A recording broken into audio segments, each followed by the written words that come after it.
통합 이후 민주통합당의 지지율이 상승세를 보이고 있습니다. 총선에 대한 장밋빛 전망이 나오는 가운데 낙관론을 경계하는 목소리도 없진 않습니다. 지난 15일 출범한 한명숙 후가 선택한 당 살림꾼인 임종석 사무총장과 함께 자세한 이야기 나눠보겠습니다. 임 총장님 축하드립니다. 네. 중요한 시기에 중요한 자리를 맡으신 것 같습니다. 네. 총선이 얼마 남지 않았기 때문에 우선 총선 전망부터 여쭤보겠는데요. 지난 18대에서는 민주당이 굉장히 고전을 했는데 지금은 뭐 한나라당이 여러 가지 악재가 많고 또 민주통합당 지지도도 상승세고 여소야대 자신하십니까? 글쎄요. 지금 한마디로 이제 이명박 정부에 대한 누적된 민심 위반, 이것이 이제 정권 교체와 정치 변화에 대한 열망으로 나타나고 있다고 생각합니다. 반면에 이제 저희들은 시민사회와 함께 통합을 했고 또 한명숙 대표를 중심으로 한 새 지도부가 탄생하면서 일정한 기대감을 갖고 지켜보시는 것 같습니다. 그것이 지금 최근의 지지율로 나타나는 것 같은데 결국 이 핵심에는 민생이 들어있습니다. MB노믹스, 이명박 정부의 경제라는 건 결국 대기업과 재벌 중심으로 거시지표만 관리하면서 서민경제가 파탄했다는 거거든요. 저희들은 여기에 대해서 구체적으로 어떻게 고쳐가겠다는 공약을 제시할 것입니다. 그를 위해서 우리가 일을 할 수 있는 의석, 과반 의석을 달라고 국민들에게 호소드릴 생각입니다. 네, 어제 유종일 경제민주화 특별위원장이 재벌세 추진 의사를 밝히지 않았습니까? 네. 논란이 계속될 것 같은데 당 내에서는 미리 논의가 됐던 얘기인지 어떻게 해서 재벌세 얘기가 나온 건지 설명을 좀 해주시죠. 이제 부자 증세나 재벌의 법인세 강화는 당에서 쭉 있었던 이야기고요. 어제 유종일 위원장께서 하신 이야기도 재벌세 신설이라는 표현이 들어가면서 논란을 불러일으킨 것 같은데 구체적으로 예를 든 것을 보면 결국 재벌 대기업에 대한 법인세를 강화하자 하는 이야기입니다. 사실 세목을 신설한다는 것은 굉장히 많은 시간과 사회적 비용을 치러야 되는 것이고 또 불필요한 이 소모적 논쟁으로 벌어질 수 있는 것이기 때문에 저희들은 꼼꼼하게 따져서 재벌의 법인세를 강화해가는 쪽으로 정책을 다듬어 가겠습니다. 네. 서민 경제를 살리기 위해서 구체적인 정책을 취해 나가겠다 이렇게 말씀하셨는데 유쾌한 정책 반란 네. 뭐 이렇게 이름을 붙였더라고요. 네.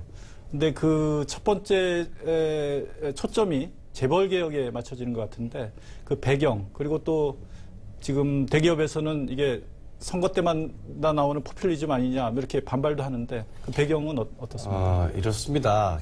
저는 이제 이 부자 증세를 이야기하는 워렌 버핏이나 또 기업의 사회적 공헌을 늘 이야기하면서 실천해온 빌 게이츠 회장 이런 분들을 보면서 우리나라 재벌 기업들의 총수들에 대해서 생각해보지 않을 수가 없습니다.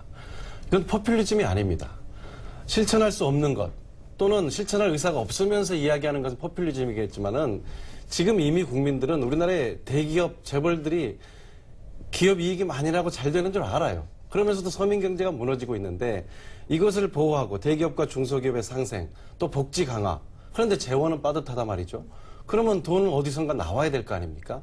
거기서 저는 재벌에 대한 법인세 강화, 그리고 부자 증세, 특히 슈퍼 부자 1%에 대한 증세는 필요하다는 것이 저희 입장이고 이것을 아주 구체적인 방안으로 만들어서 이번에 총선 공약들로 제시하고 저희가 다수당이 되면 꼭 법안은 법안대로 그리고 정부와 협상을 해서 처리할 것은 그거대로 하겠습니다. 라고 약속드리겠다는 것입니다. 네, 앞서 말씀하신 것처럼 유쾌한 정책 반란 시리즈 1탄이 재벌 개혁이었다면 또 생각하고 계신 정책 반란이 있을 것 같은데 어떤 것들이 있는지 설명해 주시죠. 저희 지금 이제 정책위 안에 경제 민주화 특위가 있고요. 보편적 복지 특위 그리고 조세 강화 특위가 있습니다. 어제는 그 첫 회의로 경제 민주화 특위에서 10대 기업에 대한 출자 총액 제한 제도를 부활하겠다. 그리고 이제 재벌에 대한 법인세를 강화하겠다 하는 내용을 이야기했던 것이고요. 앞으로 이제 비정규직에 대한 보호 그리고 정리해고에 대한 제도 개선 이런 문제와 중소기업에 대한 보호와 지원 문제 이런 걸 해나갈 생각이고 그리고 보편적 복지 특위에서는 저희가 계속 해왔던 무상 보육이나 의료 그리고 일자리 주거 이런 문제를 추가로 해나갈 생각입니다. 그리고 조세개혁 특위에서는 잠깐 전에 설명드렸던 슈퍼부자들에 대한 증세, 이른바 법비세 등을 조금 더 구체적으로 다듬어서 발표할 생각입니다. 네, 지금 이제 가장 당면한 현안 그리고 많은 사람들 관심이 집중된 것이 공천일 텐데요. 네. 공천심사위원회가 이번 주에 구성이 된다고 하는데 그 심사위원장이 어떤 분이 되는지 그리고 작업은 어떻게 이루어지는지 좀 설명해 주시겠습니까? 지금 이제 몇몇 분으로 압축된 상태에서 대표가 직접 접촉하고 계십니다. 그래서 이번 주에는 위원장과 위원이 구성될 것으로 보고 있고요. 또 일정상 그렇게 꼭 해야 합니다. 다만 어떤 분이 지금 접촉 중인지 실명을 거론하는 것은 적절치 않은 것 같아서 이번 주 안에 결과를 발표하도록 하겠습니다. 네. 또 이 진보 정당과의 야권 연대 문제가 지금 계속해서 나오고 있고 또 석패율제에 대한 고민도 깊을 네. 것 같습니다. 이 진보 정당들이 석패율제에 반발하고 있는데 어떻게 보십니까? 우선 석패율제를 이제 국회는 보통 이 절차상 교섭단체가 합의를 먼저 하는데 그 과정에서 통합진보당과 충분한 교감이 없었던 그런 절차에 대해서는 지적을 해야 할 것 같습니다. 그런데 지금 소위원회에는 통합진보당의 의원도 들어 계시거든요. 그리고 석패율만 논의하고 있는 것이 아니라 이 독일식 정당명부 비례대표제에 대한 좀 원칙적인 의견이랄지 또는 이제 정치자금 제도, 근데 교사 공무원들을 정당의 후원금을 1년에 10만 원 밑으로 내게 하자든지 여러 가지 진보 정당이 관심을 갖고 있는 이슈들을 함께 논의하고 있기 때문에 의견 접근을 할 수 있으리라고 보고 있고요. 석패율제는 매우 부분적이고 보완적이지만 오래전부터 지역구도를 완화하는 데 한 방편으로 진보 학계에서도 지적했고 또 선관위가 제안하기도 했던 내용인 만큼 좀 정치적인 접근보다는 차분하게 토론을 하면서 결론을 냈으면 합니다. 네. 지금 한나라당이 뭐 돈봉투, 디도스 사건, 그 다음에 CNK 해서 여러 가지 악재들이 많고 그래서 공경에 처해 있는데 아까 말씀하셨듯이 민주당의 그 지지가 오르는 것이 어떤 반사이익 같은 그런 측면도 있는데 국민 입장에서 볼 때는 여당뿐만 아니라 기성 정치권 전반이 어떤 문제를 해결하지 못하는 데 대한 불신 이런 것들이 있는 것 같습니다.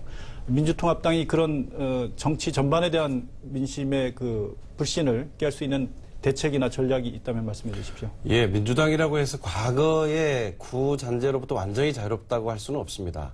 그러나 제가 자신 있게 말씀드리고 싶은 것은 저희가 노무현 과거에 대통령 후보 당시에 돈 안 드는 선거를 한번 획기적으로 선거 공영제를 강화한 적이 있습니다.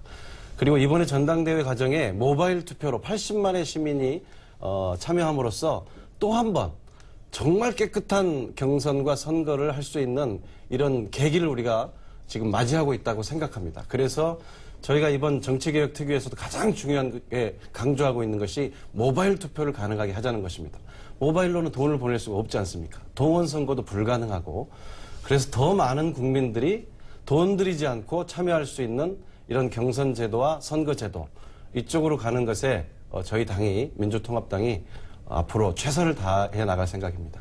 네, 이 정치권에서 계속해서 논란이 되고 있는 이 CNK 주가 조작 의혹에 대해서 지난주에 감사원의 감사 결과 발표가 있지 않았습니까? 지금 이번 주부터는 검찰 소환이 본격화될 것으로 보이는데 민주당에서는 이에 대해서 국정조사를 요구하고 있지 않습니까? 저는 반드시 국정조사 같이 이루어져야 한다고 생각합니다. 이게 전대미문의 사건인데요. 주가 조작에 외교관들이 조직적으로 개입하고 그것을 통해서 공무원들이 이익을 챙겼다. 그런데 그 사람들이 권력의 실세 측근들이다.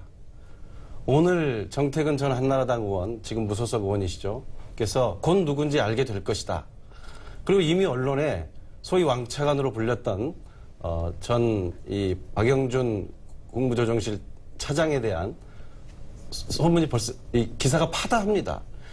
근데 검찰은 꼬리 자르기를 하려는 것이 아닌지 벌써부터 의심받고 있거든요. 그래서 저는 이것은 국정조사와 함께 검찰의 철저한 조사가 이루어져야만 국민적 의혹을 털 것이다. 이건 결코 여야 문제가 아니고 국가의 기강에 대한 문제다 하는 것을 분명하게 해두고 싶습니다. 네, 오늘 말씀 잘 들었습니다. 네, 네. 감사합니다. 네. 지금까지 민주통합당 임종석 사무총장이었습니다.